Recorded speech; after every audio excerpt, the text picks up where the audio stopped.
thunder, consider the works thy hands have made.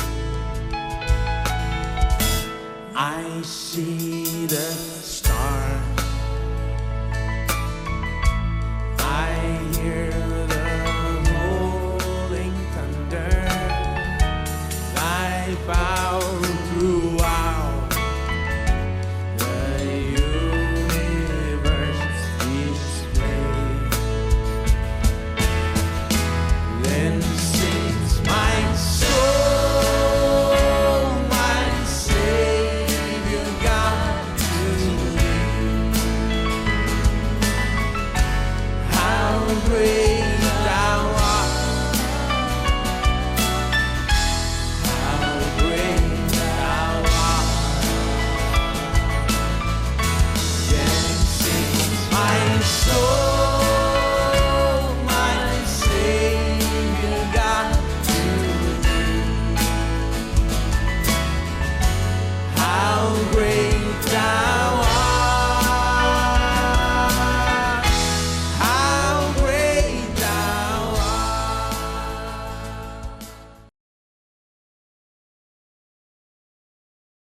हम विश्वासियों के अधिकार के बारे में सिखा रहे हैं और यह अद्भुत वचन है जो बताता है कि कैसे प्रकाशन का ज्ञान विश्वासियों के अधिकार को खोलता है। प्रकाशन का ज्ञान विश्वासी के अधिकार को खोलता है। जब तक प्रकाशन न हो कुछ सच्चाई के बारे में, आप अपने अधिकार का उपयोग नहीं कर सकते हैं। दोनों यानी प्रकाशन का ज्ञान और अधिकार पाया जाता है वचन के इस भाग में। वचन 13 से आगे, यीशु कैसरिया फिलिप्पी के प्रदेश में आया और अपने चेलों से पूछने लगा, लोग मनुष्य के पुत्र के बारे में क्या कहते हैं? तो उन्होंने कहा, यूहन्ना बपतिस्मा दाता, तो कोई एलिया, तो कोई यिर्मयाह, तो कोई भविष्यवक्ताओं में से एक। उसने उनसे कहा, परंतु तुम क्या कहते हो कि मैं कौन हूं? शिमोन पतरस ने उत्तर दिया, तू जीवित परमेश्वर का पुत्र मसीह है। यीशु ने उसको उत्तर देते हुए कहा, हे शिमोन, योना के पुत्र, तू धन्य है, क्योंकि मांस और लहू ने नहीं परंतु मेरे स्वर्गीय पिता ने प्रकट किया है। मैं तुझसे कहता हूं कि तू पतरस है और इस पत्थर पर मैं अपनी कलीसिया बनाऊंगा और अधोलोक के फाटक उस पर प्रबल न होंगे। मैं तुझे स्वर्ग के राज्य की कुंजियां दूंगा और जो कुछ तू पृथ्वी पर बांधेगा वो स्वर्ग में बंधेगा और जो तू पृथ्वी पर खोलेगा वो स्वर्ग में खुल जाएगा। अब इस वचन से हम आपको दिखा रहे हैं कि कैसे प्रकाशन का ज्ञान और विश्वासी का अधिकार जुड़ा है। यानी कैसे आपके पास प्रकाशन का ज्ञान होता है तो विश्वासी का अधिकार उपयोग कर सकते, जैसे आपको उपयोग करना चाहिए। विश्वासी का अधिकार वचन 19 में पाया जाता है। यह कहता है, मैं तुम्हें स्वर्ग के राज्य की कुंजियां दूंगा और जो तुम पृथ्वी पर बांधोगे वो स्वर्ग में बंधेगा और जो तुम पृथ्वी पर खोलोगे वो स्वर्ग में खुलेगा। लेकिन यह सब उसके बाद आता है जब पतरस ने प्रकाशन पाया था कि यीशु ने पूछा कि मनुष्य क्या कहते हैं कि मैं कौन हूं। यह सवाल है। वो ये नहीं कह रहा था कि मनुष्य क्या कहते हैं कि वो कौन है, वो कहां से है, उसके माता पिता कौन है, उसकी पृथ्वी की पहचान तो सब जानते थे। यानी वो ये नहीं पूछ रहा था जो सब जानते हैं कि वो कौन है। क्या वो सच में जानते हैं कि वो कौन है? वो जीवित परमेश्वर का पुत्र, वो मसीह है। यही सवाल था। क्या इसे कोई समझा था? शायद कोई नहीं समझा था। कोई इसे एलिया कहता, तो कोई यिर्मयाह, तो कोई भविष्यवक्ताओं में से एक कहता। उसने कहा, ठीक है, तुम मेरे चेले हो, अब तुम मुझे बताओ, दूसरों को भूल जाओ, तुम बताओ कि मैं कौन हूं। पतरस ने कहा, पहले जैसे नहीं। अब उसने प्रकाशन पाया। उसने कहा, तू मसीह जीवित परमेश्वर का पुत्र। अब यीशु ने उसे तुरंत उत्तर देकर कहा, धन्य है तू योना के पुत्र शिमोन, क्योंकि मांस और लहू ने तुम पर प्रकट नहीं किया, लेकिन मेरे स्वर्गीय पिता ने तुझ पर प्रकट किया है। दूसरे शब्दों में उसने कहा, समझ के ज्ञान ने तुझ पर प्रकट नहीं किया, तूने ये पृथ्वी से नहीं सीखा, ये पढ़ाई की बातें नहीं कह रहा है। पढ़ाई से ये ज्ञान नहीं आया कि मैं जीवित परमेश्वर का पुत्र हूं। इस संसार में बहुत से पढ़े लिखे लोग हैं जो अच्छे से पढ़ सकते हैं, थियोलॉजी समझ सकते हैं, लेकिन थियोलॉजी प्रभु के बारे में है। लेकिन हम जो कह रहे हैं वो स्वयं प्रभु है। थियोलॉजी प्रभु के बारे में अध्ययन है, लेकिन हम जिस पर चर्चा कर रहे हैं प्रकाशन का ज्ञान तो स्वयं परमेश्वर का ज्ञान है। देखिए, बड़ा फर्क है जो आपने थियोलॉजी में प्रभु के बारे में पढ़ा और स्वयं परमेश्वर को जानने में। बहुत से लोग थियोलॉजी पढ़ते लेकिन प्रभु को नहीं जानते, पढ़ाई बस थियोलॉजी की करते हैं, दूसरे विषय जैसे इसकी पढ़ाई करते हैं, इसका मूल्यांकन करते हैं। ये सब उनके पास सिद्धांत भी हैं कि कुछ मूल्यांकन करे, लेकिन यह प्रकाशन के ज्ञान के बारे में कहता है। उसका प्रकाशन, उसका ज्ञान, बाइबल बताती, इफिसियों अध्याय 1 में वचन 17 में बताया था कि प्रभु का आत्मा, प्रकाशन की आत्मा दी गई ताकि हम उसका ज्ञान पाए। यानी उसका ज्ञान तो अलग है उसके बारे में जानने से, यानी उसके बारे में कुछ विवरण जानने से। यह पढ़ाई से आ सकता है लेकिन उसका ज्ञान पढ़ाई से नहीं आता, यह प्रकाशन से आता है। यानी यीशु ने कहा, शिमोन तुम आशीषित हो क्योंकि तुमने प्रकाशन पाया। प्रकाशन था कि मसीह कौन है। मसीह जीवित परमेश्वर का पुत्र है। यह उद्धार में ले जाता है। वो मानता है कि मसीह उद्धार करता है। लेकिन फिर मैंने आपको पिछले हफ्ते बताया था कि प्रकाशन आगे बढ़ना चाहिए। यह एक समय का प्रकाशन नहीं है, प्रकाशन बढ़ना चाहिए। हमारे जीवन में सामान्य बात होनी चाहिए। हम मसीह जीवन जीते हैं, प्रकाशन के लोग हैं हम। पवित्र आत्मा प्रकाशन की आत्मा है, वो सत्य का आत्मा है। उसने एक प्रकाशन देकर नहीं कहा बाकी जीवन इस प्रकाशन से जी लेना, नहीं। वो यहां है कि आपको सिखाए, अगुवाई करे, मार्गदर्शन करे सारे सत्य में। अब वो किस में मार्गदर्शन करेगा? केवल मसीह जीवित परमेश्वर का पुत्र ही नहीं, लेकिन मार्गदर्शन करके दिखाएगा। वो आपका चंगाई दाता है, प्रयोजन करता है, आपका जीवन, तंदुरुस्ती, आपकी औषधि, आपकी धार्मिकता, आपकी पवित्रता और आपका छुटकारा और आपका सब कुछ है। जितना ज्यादा आप समझेंगे कि यीशु कौन है और वो जो भी है वो आपके लिए अर्थ रखता है, वो आपके लिए जो भी है, आपके लिए जो भी है। देखिए समस्या यही है, बहुत से लोगों के पास में सीमित प्रकाशन है कि यीशु कौन है। वो उसे उद्धारकर्ता के रूप में जानते लेकिन प्रयोजन करता नहीं, उद्धारकर्ता जानते लेकिन चंगाई दाता नहीं, चंगाई दाता जानते लेकिन प्रयोजन करता नहीं। हम सब अलग स्तर पर हैं। यानी परमेश्वर का आत्मा हमें दिया गया कि हमें मसीह के पूरे प्रकाशन में लेकर चले, और इसलिए हमने ये वचन पढ़ा और इस पर सिखाया भी है कि कैसे सत्य का आत्मा जब वो आता है तो सारे सत्य में आपकी अगुवाई करेगा। वो मुझसे लेकर तुम्हें ये दिखाएगा। यीशु ने कहा, सब जो भी मेरे बारे में उसको लेगा, मैं जो तुम्हारे लिए हूं, परमेश्वर ने मुझे तुम्हारे लिए जो बनाया। पहला कुरिन्थियों 1:31 कहता है, मसीह हमारे लिए बना छुटकारा, धार्मिकता, पवित्रता, ठीक है, और धार्मिकता। यानी जो भी परमेश्वर ने यीशु का आपके लिए बनाया, वही प्रकट करने के लिए पवित्र आत्मा आया कि प्रकट करे प्रकाशन के ज्ञान से ही। और जब प्रकाशन का ज्ञान आता है, यीशु पतरस से कहता है, तू पतरस है, अब तू चट्टान है, तुम मजबूत हो, विश्वास में मजबूत हो गए हो, अब तुम अलग व्यक्ति हो गए हो, अब नई संभावनाएं हैं तुम्हारे लिए। और इस पत्थर पर, पतरस पर नहीं, लेकिन यीशु कौन है, इस प्रकाशन की चट्टान पर, उस चट्टान पर मैं अपना चर्च बनाऊंगा। चर्च प्रकाशन की जगह है और यह प्रकाशन से बना है। चर्च लोगों का समूह है जो यीशु मसीह के ज्ञान से बढ़ते जाता है। मसीह यीशु का प्रकट ज्ञान पाकर वो उसमें दिनों दिन बढ़ते जाते हैं। यह इस तरह बना है और अधलोक के फाटक उस पर प्रबल न होंगे। यीशु पतरस से कह रहा था, उसने कहा तुम्हें प्रकाशन का ज्ञान मिला है, क्योंकि तुम्हें प्रकाशन का ज्ञान मिला है कि यीशु कौन है। अधलोक के फाटक तुम्हें नहीं हिला सकते। बहुत से लोगों को बहुत सी चीजों पर प्रकाशन का ज्ञान चाहिए। हमें चंगाई के बारे में चाहिए, प्रभु ने कैसे हमारी जरूरतें पूरी की है वो हमें चाहिए कि जाने। यीशु हमारे लिए अलग अलग दृष्टिकोण में क्या है। जितना ज्यादा हम उस प्रकाशन में बढ़ते हैं, मैंने आपको पिछले हफ्ते बताया था कि हमें उसमें बढ़ना होगा। जब हम उस प्रकाशन में बढ़ते हैं, जितना बढ़ते हैं उतने संदेह दूर होते हैं, हम उतने मजबूत होते हैं। और अधलोक के फाटक यानी शैतान उस प्रकाशन के पीछे पड़ा है। वो ये प्रकाशन दूर करना चाहता है, क्योंकि वो जानता है कि अगर आप ये प्रकाशन पाएंगे तो शैतान को हराने वाले होंगे, आप शैतान को मारेंगे, शैतान को नाश करेंगे, आप जयवंत होंगे। अगर आपके पास प्रकाशन है तो आप आगे बढ़ेंगे, वो जानता है। इसीलिए वो दिलचस्पी लेता है कि प्रकाशन आपसे दूर कर ले, आपसे छीनना चाहता है। जैसे पक्षी आकर बीज ले जाता है, जैसे ही वो बोया जाता है, शैतान उसे निकालना चाहता है। शैतान कुछ भी करेगा, वो बेताब है कि आकर इसे खींच के निकाल ले, ताकि आप प्रकाशन में न चले। जब आप प्रकाशन में चलते हैं तो प्रभु के साथ चलते हैं। जब आप प्रकाशन में चलते हैं तो सामर्थ्य में चलते हैं। जब आप प्रकाशन में चलते हैं तो विश्वास में चलते हैं। जब आप प्रकाशन में चलते हैं तो अलग व्यक्ति हो जाते हैं। पतरस सच में अलग व्यक्ति हो गया। यीशु ने उसकी ओर देखकर कहा, तुम धन्य हो, मांस और लहू ने तुम पर प्रकट नहीं किया, मेरे स्वर्गीय पिता ने तुम पर प्रकट किया। इस चट्टान पर इस तरह मैं अपना चर्च बनाऊंगा, प्रकाशन देकर मैं अपना चर्च बनाऊंगा। यीशु आज यही कर रहा है, प्रकाशन देकर चर्च बना रहा है। इसलिए यहां कुछ नहीं, इस पुलपिट के पीछे कुछ महत्वपूर्ण नहीं। देखिए, पुलपिट जरूरी है, बाइबल जरूरी है, प्रचारक और वो प्रचार जो करते हैं वो जरूरी है, क्योंकि प्रकाशन बाहर आता है। यहां पीछे क्या वो जरूरी नहीं। इसलिए मैं मुड़कर वहां कुछ नहीं करता, मैं यहां मुड़कर यहां कुछ करता हूं, क्योंकि सब यहां नहीं यहां पर है। हम प्रचार करते हैं, इस तरह मसीह चर्च बनाता है। आमेन। कितने लोग समझ गए? ठीक है, चलिए कुछ आगे चलें। प्रकाशन का ज्ञान तो ऐसा है जो आप किसी चीज के लिए पाते हैं। अचानक आपकी आंखें खुल जाती है और ये आप पर उदय होता है। मुझे याद है कई बार मैंने आपको बताया, मुझे याद है बहुत चीजों का प्रकाशन मुझ पर उदय हुआ था। अचानक मैं यीशु को नई ज्योति में देख सकता हूं।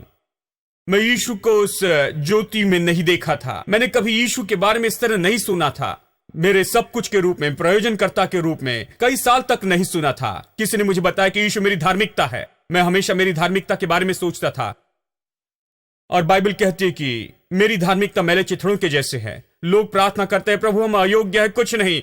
मैं उनसे कहता हूं, प्रभु इसे पहले ही जानता है भाई, और हम भी जानते हैं। आप इसे क्यों कहते हो जैसे मानो इश्तिहार दे रहे हो?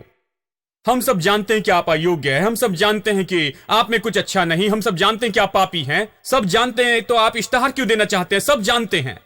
आप प्रकाशन ले कि यीशु मसीह कैसे आपकी धार्मिकता है। मैंने इसके बारे में नहीं सुना। मेरे मसीह जीवन में कई साल बाद मैंने सुना कि कैसे यीशु मेरी धार्मिकता है। जब परमेश्वर मुझे देखता है तो वैसे देखता है जैसे यीशु को देखता है। वो मुझे नहीं लेकिन यीशु को देखता है। वो मुझे वैसे ही देखता है जैसे यीशु को देखता है। ये चीजें मेरे मन में प्रकाशन के रूप में आई, जैसे मानो वहां पर मेरे दिल में वो कुछ आ गया है। बूम, मैं यहां हूं, मैं नया व्यक्ति हूं। जैसे मैंने सुना कि यीशु मेरी धार्मिकता है। आपको मुझे देखना चाहिए था। रोंगटे खड़े हो गए। मैं अपने दिल में उठ खड़ा हुआ। मैं पूरा अलग व्यक्ति हो गया। मैंने कहा, मेरे प्रभु, मुझे लगता था कि मैं मरकर स्वर्ग में चला गया। कितना अद्भुत सत्य! मुझे किसी ने नहीं बताया कि वो ही मेरी धार्मिकता है। लेकिन फिर मैं घर गया और हजारों संदेह आने लगे। अगर वो मेरी धार्मिकता है तो मेरे बारे में क्या? मैं इतना सिद्ध नहीं हूं, मैं तो इतना अच्छा नहीं हूं, मेरे अंदर बहुत कमियां हैं। अगर वो मेरी धार्मिकता है तो मैं ऐसा क्यों हूं? अगर वो मेरा बल है तो मैं ऐसा क्यों हूं? अगर वो मेरी औषधि और तंदुरुस्ती है तो मैं ऐसा क्यों हूं? ये सारे संदेह आने लगे। मैं आपको बताऊं, इसके बाद, उससे मेरी धार्मिकता जानने के बाद, ये जाना कि मेरा वो चंगाई दाता है, ये सब मेरे अंदर हजारों संदेह थे। मुझे लगा कि मैं इन प्रचारकों को पकड़कर मेरे घर में कई महीनों तक रखूं और उनसे सवाल पूछूं, सारे सवाल उन पर डाल दूं, ताकि मैं जान लूं जो मुझे जानना चाहिए, सब कुछ जान लूं। लेकिन मैंने जाना कि अगर वो मेरे साथ 10 साल भी बिताए तो मेरे सवालों का जवाब नहीं दे पाएंगे जिनका मैं जवाब चाहता हूं, क्योंकि इस तरह से हम नहीं सीखते, हम प्रकाशन से सीखते हैं। मैंने जाना कि जितना ज्यादा मैं वचन में देखता हूं, उतनी ज्यादा ज्योति और प्रकाशन का तेज बढ़ता है। वो मेरी धार्मिकता है। ये सच्चाई मैं एक दिन पल भर में समझ गया। मैं जान गया कि वो मेरी धार्मिकता है। मैं मेरी कमियों को नहीं देखूंगा, मेरे पाप और मेरे ये और वो, मैं उससे देखूंगा, मैं विश्वास करूंगा वो मेरी धार्मिकता है। बिल्कुल ऐसे ही समझ गया। लेकिन फिर संदेह करने लगा, मेरी धार्मिकता पर संदेह किया। मैंने संदेह किया कि वो मेरी धार्मिकता है, क्योंकि मैं इसके बारे में सब पूरी तरह नहीं समझ पाया। ये मेरे लिए नई बात थी। लेकिन मुझ में प्रकाशन आ गया, मैंने विश्वास किया। लेकिन फिर हजारों सवाल थे। जितना ज्यादा वो रोशनी दिनों दिन बढ़ती गई, उतने ज्यादा संदेह दूर होते गए। कम से कम और कम से कम संदेह थे, और मैं आपको बताऊं, अब मेरे अंदर उतने संदेह नहीं हैं। जानते हैं, अब मेरी धार्मिकता के सारे सवाल, जानते हैं, मैं अब जवाब दे सकता हूं, क्योंकि मैं उन सारी चीजों में से होकर गया हूं, और मैंने जवाब पाए हैं। इसे देखने लगा, इसे समझने लगा। जितनी ज्यादा ज्योति पाई, उतने संदेह दूर हुए। मैं उतना ज्यादा मजबूत हुआ, उतना ज्यादा चट्टान बना। हम सबको चट्टान जैसे होना है। उन प्रकाशनों में जो हम प्राप्त करते हैं मसीह के बारे में समझ के लिए कि वो कौन है, हमें उसमें मजबूत होना है, ताकि शैतान हमें हिला न सके और अधलोक के फाटक हम पर प्रबल नहीं होंगे। आप परिस्थितियों में से जाएंगे, आप परिस्थिति और समस्या का सामना करेंगे जो मांग करेंगे कि आप चट्टान जैसे हो जाएं, जो मांग करेंगे कि आप विश्वास में खड़े रहें। मैं आपको बता रहा हूं, ये कोई मजाक नहीं, ये जीवन ऐसा नहीं जिसमें आराम से निकल जाएंगे। ऐसी परिस्थितियां आएंगी जहां पर आपके सबसे बड़े विश्वास की मांग होगी। इसलिए आपको अपना दिल तैयार करना है, इसलिए आपके दिल को विश्वास में बढ़ाना है, इसलिए आपको वचन पढ़ना है, और इसीलिए आपको प्रकाशन में चलना चाहिए और ज्योति और समझ में बढ़ना होगा, क्योंकि हमारे जीवन में परिस्थितियां जरूर खड़ी होगी और जो कि उन सारी परिस्थिति में मांग करेगी इन सारी चीजों की। तब आप समझेंगे कि यह प्रकाशन इतना जरूरी क्यों है। आप प्रभु को धन्यवाद देकर कहेंगे, मेरे प्रभु तेरा धन्यवाद, इस प्रकाशन के बिना मैं उस परिस्थिति में कभी जय नहीं पाता था। आप पाएंगे कि जब भी परिस्थितियां आती हैं तो अधलोक के फाटक यानी शैतान के वार कि आपको नाश करे और सच में आपको बेकार कर दे, आपके विश्वास से वो काम नहीं करेंगे। अधलोक के फाटक प्रबल न होंगे, क्योंकि आप प्रकाशन के व्यक्ति हैं और प्रकाशन बढ़ता है दिनों दिन। यानी एक चीज का प्रकाशन पाने के बाद मेरे दोस्तों, ये खत्म नहीं हुआ, आप इसे अपने दिल में रखते हैं, हम इसे देखते रहते हैं और इसमें बढ़ते रहते हैं जब तक आप ये जान न ले कि ये बात पूरी हो गई। ये सच्चाई कि आप मसीह यीशु में परमेश्वर की धार्मिकता है, ये पूरी हो गई, इसके बारे में कोई सवाल नहीं है, ये स्थापित हो गया है और कोई कहीं आपको परेशान नहीं कर सकता इस जगह से। आमीन। और देखिए, प्रकाशन ऐसा कुछ नहीं जो परमेश्वर रोके हुए हैं और कभी किसी समय कुछ लोगों पर प्रकट करता है, बहुत विशेष अच्छे आत्मिक लोगों पर वो प्रकाशन प्रकट करता है, जानते हैं, प्रकाशन देता है जब और जैसे वो चाहे, लोगों को छोटे नाप में देता है। ये इस तरह से नहीं। बाइबल कहती कि सत्य का आत्मा आया है, वो प्रभु की गहरी चीजों को खोजता है। इसका अर्थ है वो प्रभु को बहुत गहराई से जानता है और प्रभु की चीजों को जानता है, वो प्रभु की बातों को गहराई से जानता है। ये कहना सही होगा। 1 कुरिन्थियों 2:10 वो प्रभु की गहरी बातों को जांचता है। आपके अंदर वो पवित्र आत्मा है जो प्रभु के बारे में सब जानता है। वो सब जानता है जो मसीह है। वो आपको पूरा प्रकाशन दे सकता है जो मसीह है। यानी प्रभु प्रकाशन रोके हुए नहीं है कि आपको प्रकाशन देता है थोड़ा थोड़ा करके, छोटे छोटे टुकड़ों में नहीं। परमेश्वर ने पवित्र आत्मा भेजा है जो अलौकिक व्यक्ति है, धन्य पवित्र त्रिएकता का तीसरा व्यक्ति। उसके पास पूरा प्रकाशन है, उसमें प्रकाशन की कमी नहीं, उसमें किसी तरह कोई प्रकाशन की कमी नहीं। वो सब जानता है, वो आप में वास करता है और वो आपको ये सब बताने के लिए तैयार है। अब ये आप पर आधारित है कि उससे प्राप्त कर ले। अब मेरे साथ निकाले 1 तीमुथियुस, क्योंकि यहां पर कुछ लोग हैं जो कहेंगे, देखिए भाई, प्रकाशन में सब इस तरह से नहीं चल सकते हैं। जानते हैं, ये विशेष आत्मिक लोगों के लिए जो प्रभु के द्वारा बुलाए गए हैं, ये हमारे लिए नहीं है। मेरे साथ निकाले 1 तीमुथी 2, 1 तीमुथी अध्याय 2 वचन 1 से आगे पढ़ते हैं। अब मैं सबसे पहले यह आग्रह करता हूं कि विनती और प्रार्थना और निवेदन और धन्यवाद सब मनुष्यों के लिए किए जाएं, राजा और सब ऊंचे पद वालों के निमित्त, इसलिए कि हम विश्राम और चैन के साथ सारी भक्ति और गंभीरता से जीवन बिता सकें। यह हमारे उद्धारकर्ता परमेश्वर को अच्छा लगता है और भाता भी है। प्रभु हमें बता रहा है पौलुस के द्वारा कि सबके लिए प्रार्थना करें, अधिकारियों के लिए प्रार्थना करें, मंत्री और सरकार के लिए। क्यों? ताकि हम शांति से जी सके, शांति, भक्तिपूर्ण और आदर के साथ, ताकि इस पृथ्वी पर हमारा जीवन बेहतर हो जाए। इसलिए वो चाहता है कि हम प्रार्थना करें। यह हमारे उद्धारकर्ता परमेश्वर को अच्छा लगता है। वचन 4 देखिए, जो चाहता है, यानी प्रभु चाहता है कि सब मनुष्यों का उद्धार हो और वे सत्य के ज्ञान को जान ले। सब लोग कहे, प्रभु चाहता है कि सब लोग उद्धार पाएं और सच्चाई के ज्ञान में आएं। प्रभु लोगों को केवल उद्धार ही नहीं देना चाहता, लेकिन वो चाहता है कि वो सत्य के ज्ञान में आएं। अब बहुत से लोग कहते हैं कि वो चाहता है कि वो सत्य के ज्ञान में आए कि यीशु ही उद्धारक है। नहीं नहीं नहीं, वो चाहता है कि वो सत्य के ज्ञान में आए। उसने सत्य का आत्मा क्यों भेजा? उसने सत्य का आत्मा भेजा कि सारे सत्य में उनकी अगुवाई करे। यानी वो उद्धारक है, इससे बढ़कर भी और सत्य है। यानी केवल ये न कहें कि वो यीशु को उद्धारक के रूप में प्रकट करने आया है, नहीं, वो उसमें हमारी अगुवाई करता, लेकिन फिर वो सारे सत्य में हमारी अगुवाई करता है। यानी प्रभु चाहता है कि लोग उद्धार पाए, और फिर वो चाहता है कि वो सारे सत्य की परिपूर्णता में चले।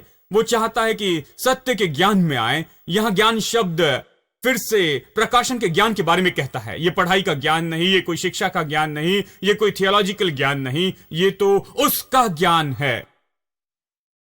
यीशु ही सत्य है। यीशु ने कहा, मैं ही सत्य मार्ग, मैं ही मार्ग, सत्य और जीवन हूं, इसलिए वो सत्य है। यानी सत्य का ज्ञान तो उसका ज्ञान है। यानी परमेश्वर चाहता है कि हर विश्वासी केवल यीशु को प्रभु जानकर उद्धार करता ही न पाए, लेकिन सत्य का आत्मा उन्हें सब सत्य में लेकर आए। इसीलिए मैं आपसे कहता हूं कि यहां एक भी व्यक्ति नहीं जो चलते हुए प्रतिदिन प्रकाशन में बढ़ोतरी नहीं पा सकता, कोई नहीं, ताकि सारे सत्य में उसकी अगुवाई हो। प्रभु का आत्मा आया है। सब लोग, अगर आप इच्छा रखते हैं तो सत्य में चल सकते हैं। यह आपके लिए है, यह आपके लिए रखा है, यह वहां आपके लिए है। इसे लेना आप पर आधारित है। सच्चाई यह है कि बहुत से लोग इसे लेना नहीं चाहते।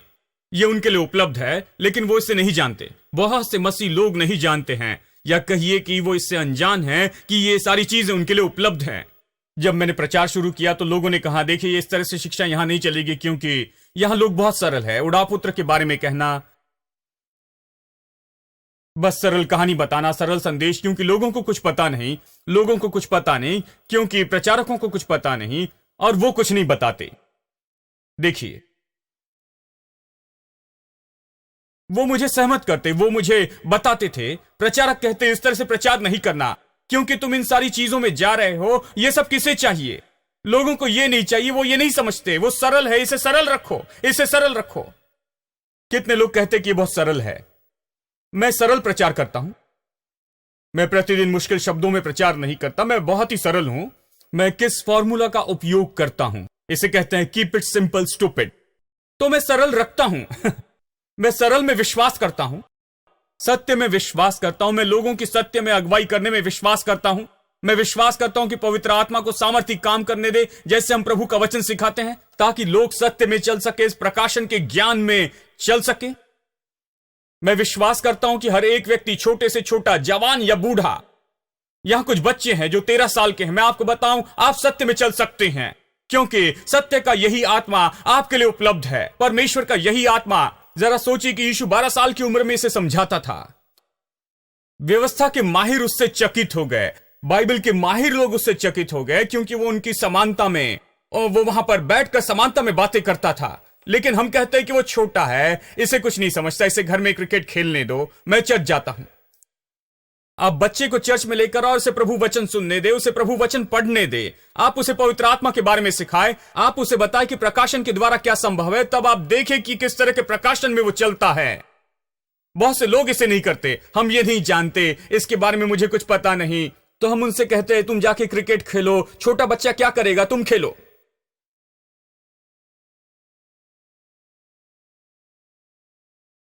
पहले उसे आकर बैठना सिखाएं। अगर वो नहीं समझता तो भी बैठने दे। ऐसे मैंने सीखा। मेरे घर में, घर के अंदर खेलना मना है और चर्च के बाहर नहीं खेल सकते। आप चर्च में आए, चर्च में बैठे रहें और कुछ भी नहीं कर सकते। आपको वहीं बैठना है पूरे 3 या 4 घंटे तक। हमारी ये सभा 2 घंटे की ही है। हम वहां बैठते थे और कोई चुनाव नहीं था। दोस्तों, मुझे याद नहीं कि मैं अपने पूरे जीवन में कभी एक बार भी चर्च चूका था क्या। यानी प्रकाशन आने से पहले मुझे सरल प्रकाशन मिला कि मुझे चर्च में रहना होगा, तुम्हें शांत बैठना होगा, प्रचारक को देखना होगा, चाहे समझे या न समझे। चुप बैठना, बातें नहीं, और प्रचारक को देखते रहना, बाइबल खुली रखना, और जो वचन उन्होंने कहा है वही खुला रखना। बस यही। जैसे शुरू हुआ। देखिए, क्योंकि मेरे परिवार में विश्वास करते थे कि अगर हम इसे वहां ले जाए, इसे बाइबल दे और इसे सुनने लगाए, तो एक दिन कुछ न कुछ होगा। और अवश्य ही ये हुआ भाई। अंत में मैंने इसे पाया। बहुत कुछ था। जानते हैं, प्रभु का धन्यवाद हो इस अनुशासन के लिए। देखिए, Threatening clouds may hide your vision for a while, and you may wonder if he hears you when you pray. But don't forget that God is love and you're his child. Press on in faith because the answer's on the way. Keep pressing on. Keep pressing on. God's on the other side of faith. And though the clouds may for a moment hide his face, remember God is on the other side of faith. Keep pressing on. Keep pressing on. God's on the other side of faith. And though the clouds may for a moment hide his face, remember God is on the other side of faith. You must run this race to win the victor's crown. Though Satan try with all his might to cast you down, it will be worth it just to hear God say, well done. Press toward the prize that's on the other side of faith. Now you must run this race to win the victor's crown. Though Satan try with all his might to cast you down, it will be worth it just to hear God say, well done. Press toward the prize that's on the other side of faith.